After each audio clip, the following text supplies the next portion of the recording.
Hi, and welcome back to another video. If you're wondering why the quality is better on this one than it was on the last, that is because I was using my laptop to record. I switched over to my regular video camera because, well, I need my computer for this, because I have a lot that I want to talk about concerning a book that I am almost completed with, and that's Melmoth the Wanderer.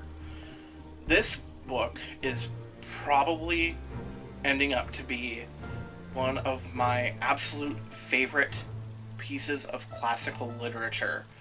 It is a wonderful, well-crafted novel. And what I really like about this, about Melmoth in particular, is the way that it's written. And we're going to get into that really soon. But first, thank you for taking the time to click on this video and watch a review of classical literature. I don't know a whole lot of people that are like super into the classics, but I am one of those people, and I am not ashamed of that at all. So let's get right into it. But before we actually talk about Melmoth the Wanderer as a novel, I want to talk a little bit about the author himself, and his name is Charles Maturin, or Maturin. I keep hearing both pronunciations of this guy's last name, and quite honestly, I'm just going to go with Maturin throughout the rest of this video.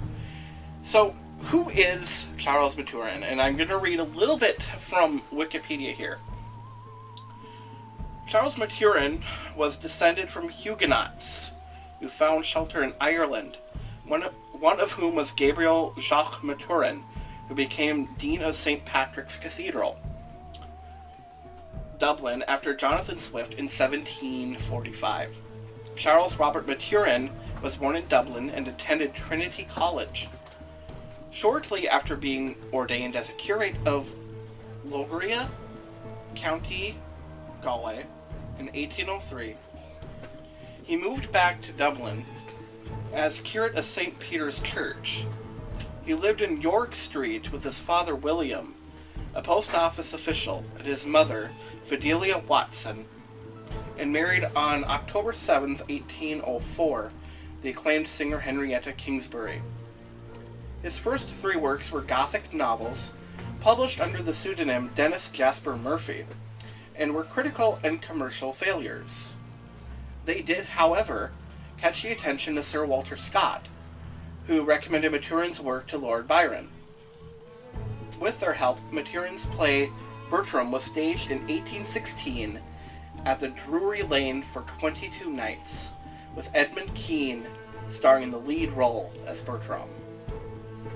Financial success, however, eluded Maturin, as the play's run coincided with his father's unemployment and another relative's bankruptcy, both of them assisted by the fledgling writer.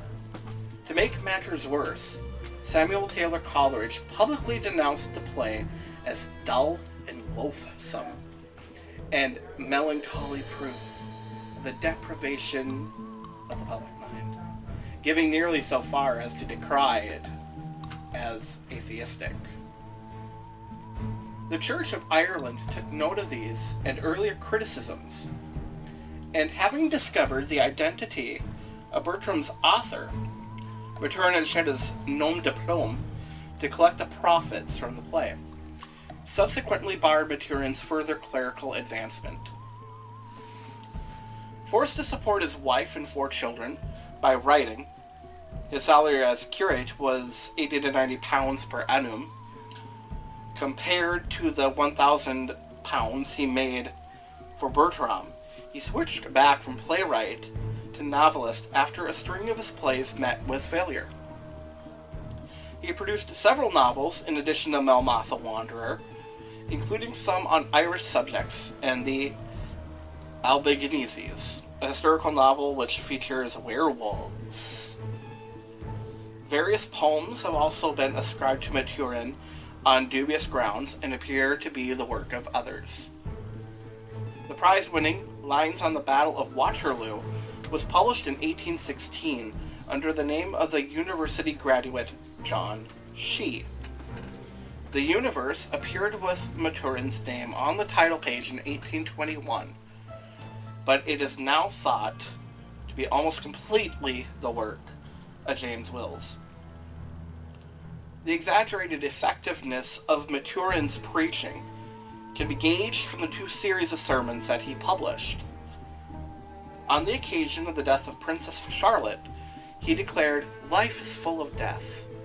The steps of the living cannot press the earth without disturbing the ashes of the dead. We walk upon our ancestors. The globe itself is one vast churchyard." A contemporary account records that there had seldom been seen such crowds at St. Peter's.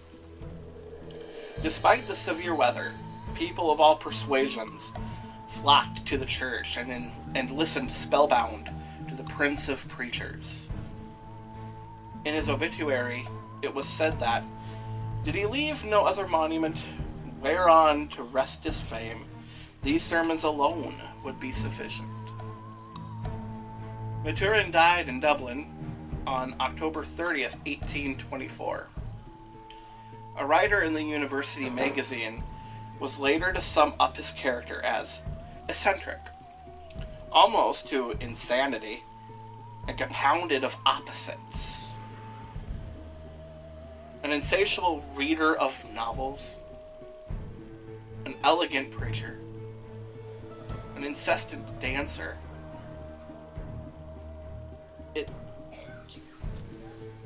a coxcomb in dress and manners. So that is a little bit about the author, Charles Maturin. Hi, my viewers. So if you're wondering why things are edited out, like as in why am I wearing a blue shirt when I was wearing a Dracula shirt in the first few minutes of this video, it is because technology can be an evil little terrible thing, and I just got sick and tired of having to edit and re-edit and edit and re-edit, and I was also having issues with conversion, and it just got to the point where I wanted to scream at everything, so I decided to reshoot the review of Melmoth the Wanderer. And it's not just because of the technical issues, it's also because I hadn't completely finished Melmoth when I first recorded. I absolutely liked what I said concerning the author. However, every time I listened to my actual review of the book, I wanted to gouge my eyes out because it just wasn't good quality, no matter how much I edited, how much I reviewed, and it was getting to the point where I was so frustrated I was literally screaming internally, and that's not a headspace I want to be in. So with that, I am going to actually review the book. And like I said when I was talking about the author, Melmoth the Wanderer is becoming, or has become rather, my favorite work of classical literature. Mainly because it's a unique style. I don't usually read Gothic lit, which is kind of weird because I like horror and all that, but I never really gave Gothic literature a chance. Although I do enjoy Edgar Allan Poe, I never actually read a full-length novel that was Gothic in nature until this year, and I'm pretty dang happy I decided to read Melmoth the Wanderer. And so, to kick things off, I have also, and this is getting a little bit personal, been having a bit of a faith crisis. If you follow me on Facebook, you know that I had recently come out. And it was just through that whole time that I was second-guessing my place as a gay believer. And now that I've actually come to terms with it, I have never been happier. But that's not the point of this video. But in a way it is, because during this time I also saw the true colors of my siblings in Christ. And what I saw really disappointed me and got me in a crisis, and yeah, so looking for a new church. Well, anyways, let's just get to the review. Before I actually begin, I want to read a little bit out of the book. So, the passage I'm about to read, just for a little bit of kind of like storyline, where what is Melmoth? Actually, yeah, I should have done that first. Melmoth the Wanderer, basically, it's about this nephew of a uncle, and his uncle's dying, and his uncle has a wish. He wants his nephew to destroy a portrait and some letters that he had stored up throughout his life. And as he goes through the process of doing this, he notices some weird, spooky stuff, and he meets this demonic figure prominent in the book, and his name's Melmoth. He's been wandering the earth for 150 years, and the whole point in doing so is to manipulate people into giving up their lives. Beautiful.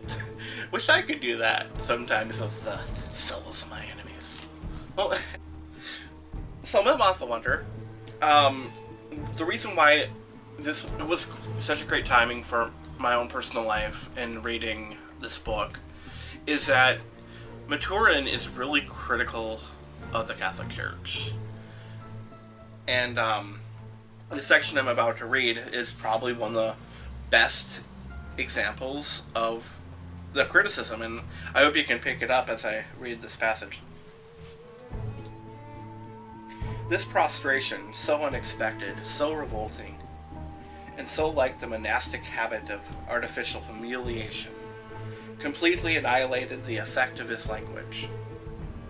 I retreated from his arms, which were extended towards me. My father, I cannot. I will never become a monk.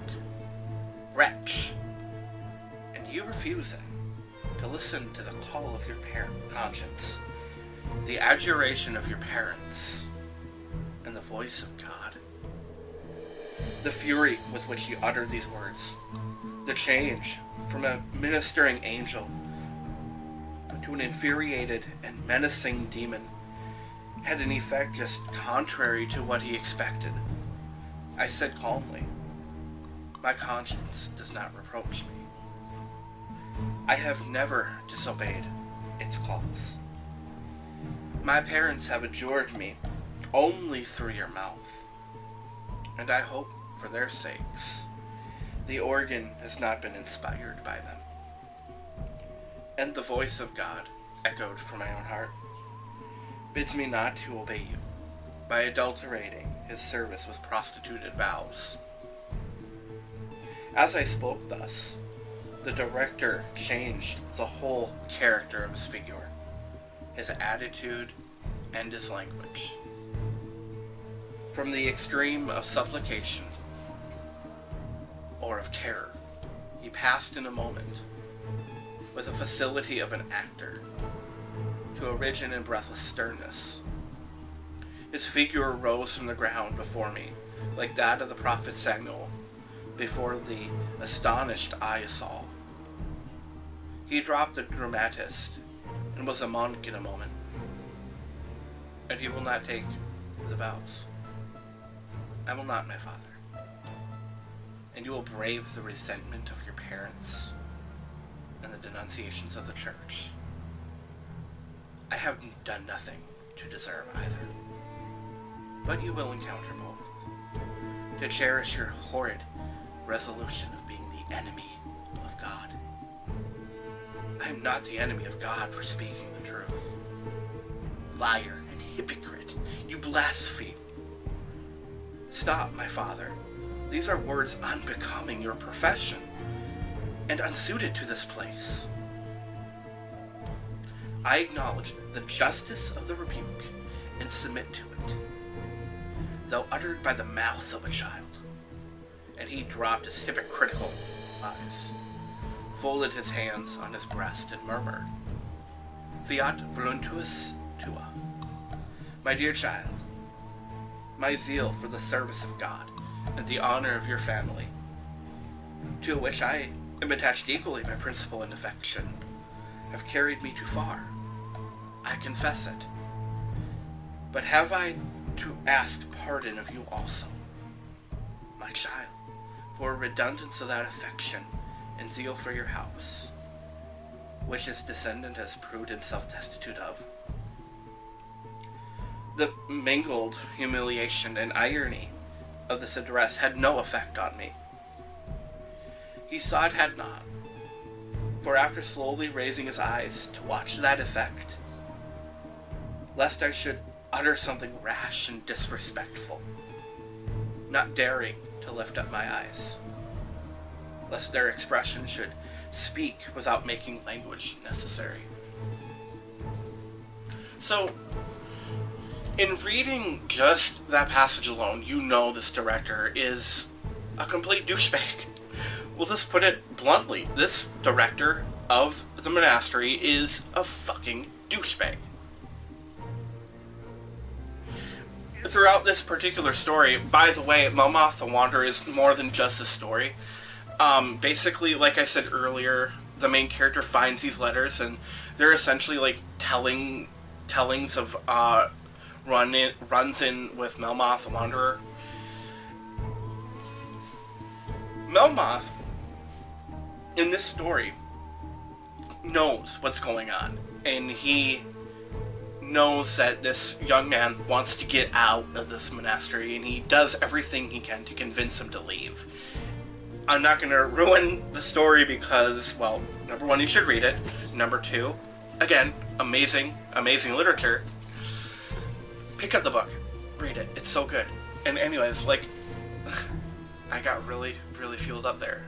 And that felt amazing. Love that feeling. It's a feeling I get every time I read classical lit. Well, anyways, back to Melmoth the Wanderer. The hypocrisy, the manipulation of this alleged Christian, Catholic, whatever church leader is so relevant today. I do think a lot of people that claim to be Christian, claim to be Catholic, are really wolves in disguise.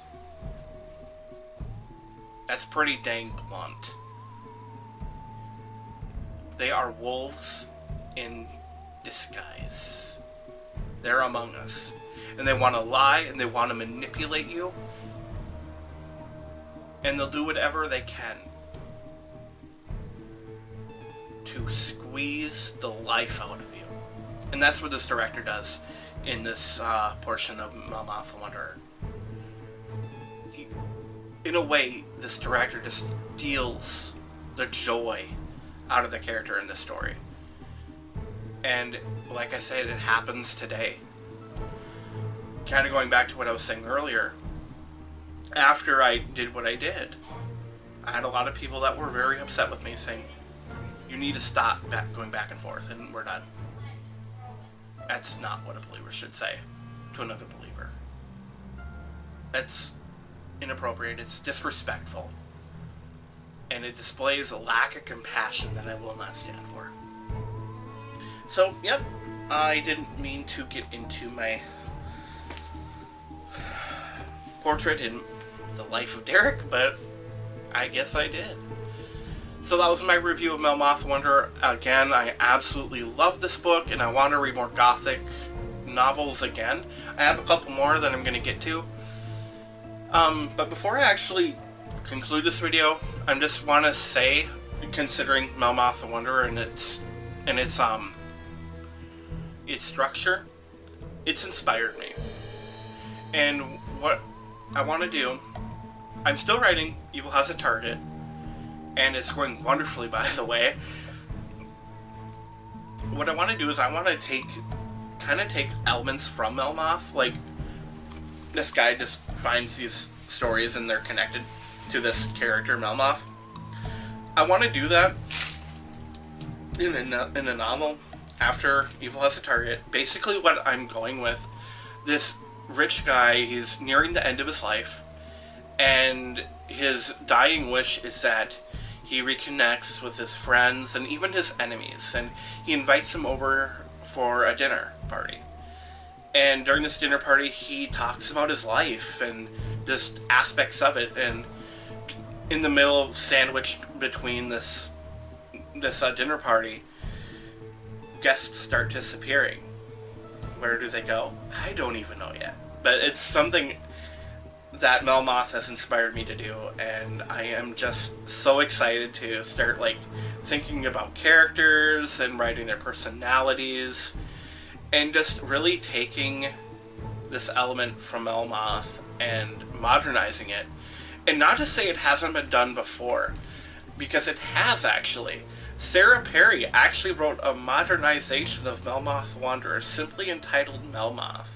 In the middle of reading Melmoth the Wanderer, I heard tell of Sarah Perry's Melmoth, and I'm like, dude, I have to get this. And one of my quirks is I love buying books. I'm addicted to buying books. In fact, if you haven't noticed, my bookshelf has grown a bit since I did my bio of Maturin. Yeah, I think it did. Yeah, anyways, so in Sarah Perry's retelling, Melmoth is not a man. It's a woman. He's not even a wanderer. He's a, where is it? He's a witness. Or, excuse me, she is a witness. Melmoth is a woman, and instead of wanderer, it's a witness. So, like I said, I'm in the middle of reading Maturin's book, and I think it came up in my Amazon recommended because I had bought this for Amazon to check out Sarah Perry's retelling. And I'm like, that's interesting. I don't know if I'd like it too much because I have a thing where I like to stick to original things. Like, I can't remember the name of the artist. I can't even remember the name of the song, which doesn't really help my case. But even if a lot of people find the original boring and stupid, but yet they find the remake or whatever a lot better, I tend to stick with the original because, I don't know, there's something about the original story, the original song, the original whatever, that just has a quality that you're not going to find in any remake, or if another singer does the song years later. I don't know, it doesn't do original justice, if that makes any sense at all. But yeah, I'm super excited to start reading Melmoth. I'm in the middle of another book that I just started about 5 days ago. Ben Shapiro's Bullies. As you can tell, I'm about middle of the book. Why am I reading such a controversial person? Why am I reading this evil man's book? Well, there's a really good reason for it. I believe that if we are to grow intellectually, if we are to be civilized members of society, we need to expose ourselves to things that we do not agree with. We should expose ourselves to the other side of things. And that's exactly why I'm reading Ben Shapiro, is because while I don't agree with a number of things that Shapiro says, I need to know why I don't agree with it. I need to know his argument. Because not only does it educate me more, it also increases why I have a passion for a certain side. When I read something that I don't agree with, it sharpens my apologetic, and it helps me defend my belief better because I know what the other side is saying. I'm going to talk in another video, thinking about recording it in a few days and having it come up probably Friday next week, about this very topic and why I'm really passionate about being exposed to things that you don't agree with. So stay tuned for that. If you want to watch that video when it comes up, I would suggest hitting the bell button to be notified of that video and any future releases. Make sure you subscribe to my channel. Make sure you also like this video if you did like it, or if you thought my review was utter crap and bullshit. Hit the dislike button. I don't care. My video is getting viewed, that's all that matters. Thank you so much for watching. Have a wonderful rest of your day.